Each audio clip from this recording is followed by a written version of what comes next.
Jadi setiap anak itu memiliki karakteristik yang berbeda-beda cara belajarnya. Jadi lakukan dengan cara yang senangi si anak tersebut.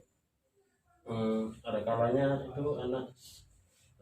anak itu merasa mampu dan cepat menangkap pelajaran ketika dinyanyikan, dan tentunya itu masih banyak lagi. Dengan begitu anak akan mempermudah untuk menangkap pelajaran yang diajarkan.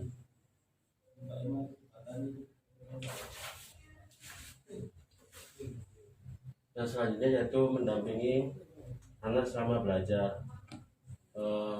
Poin paling penting dalam melaksanakan belajar secara virtual yaitu dengan pendampingan dari orang tua. Mulai dari pengarahan hingga memberikan solusi dalam pembelajaran si anak.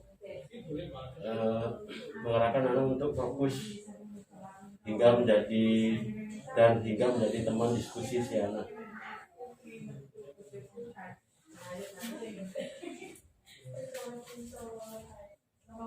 Nah, selanjutnya yaitu jaga komunikasi dengan para guru. Jadi orang tua itu diharapkan terus melakukan komunikasi dengan para guru dan jangan sungkan untuk menanyakan hal-hal teknis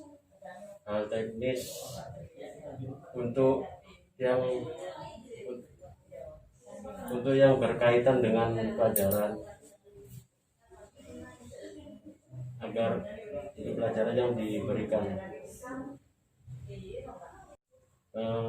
Jadi bila perlu sebelum melakukan pelajaran, para orang tua diharapkan untuk mendalami teknik-teknik menjadi guru, agar bisa diaplikasikan kepada si anak proses belajar secara virtualnya.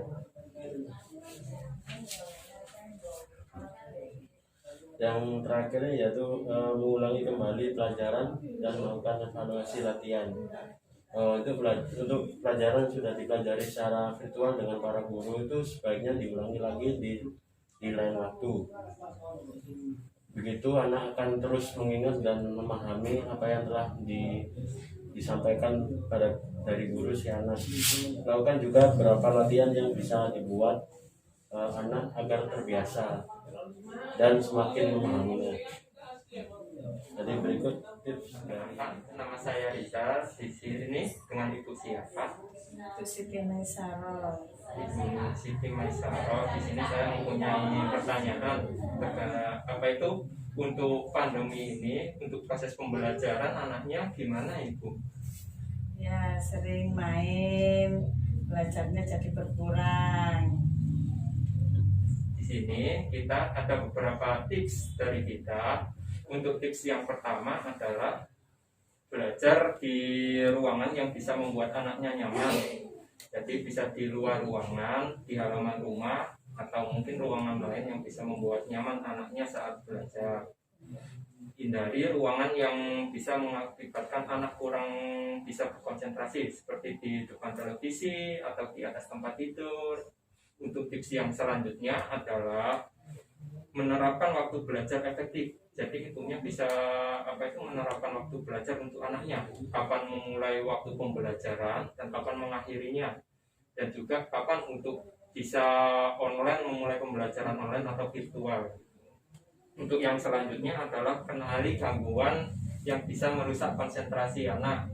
Hal ini bisa dari mana saja, bisa dari gadget, mainan, ataupun televisi, atau bahkan bisa dari orang tua itu sendiri. Jadi ibunya harus bisa mengenali gangguan yang bisa merusak konsentrasi anak saat belajar itu. Perkenalkan Ibu, nama saya Nanti. Saya akan melanjutkan jurusan dari Mas Rizal. Ada saran lain dari saya, yaitu yang pertama itu kenali dulu tipe si anak. Kan setiap anak kan memiliki karakteristik yang berbeda-beda itu dalam belajarnya. Jadi lakukan dengan cara yang disenangi si anak tersebut.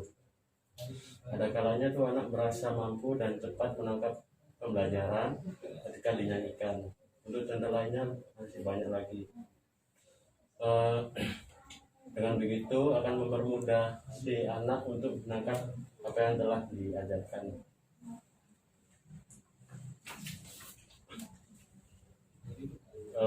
Yang selanjutnya yaitu pendampingan anak selama belajar.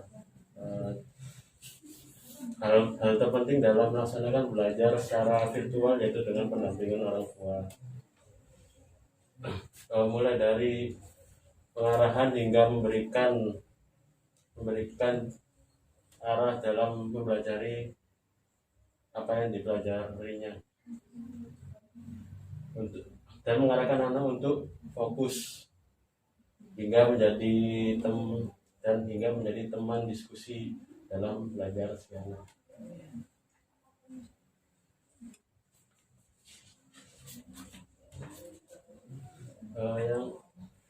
Yang ketiga yaitu jaga komunikasi dengan para guru.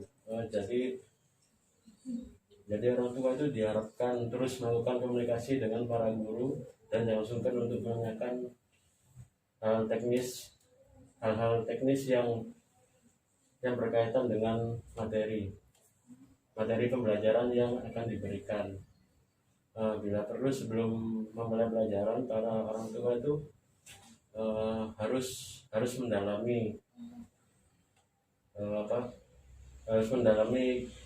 para guru untuk agar bisa diaplikasikan. Jadi